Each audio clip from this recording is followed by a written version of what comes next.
Assalamu alaikum. Жылқы сүйүүчүлөр. Şu bir жашар тай сатууга чыкты.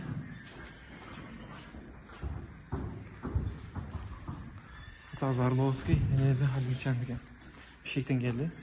Түйе. Бишкекте туулду. Тайдын узундуктарын карагыла. Сындап койгула. Акчабызда жөнү коюлат. Тайдын толук көрүнүш, аркан кыйык бутак. Кашка зай кашка.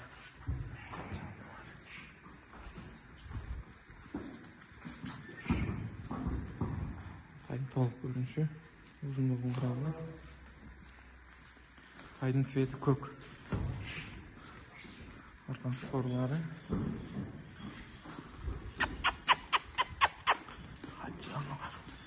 Акчасы 105 000 кем болот. Номерин калтырабыз, эгесине чалып байланышсаңар болот. Тайдын толук көрүнүшү. Ушу менен видеобузду аяктайбыз.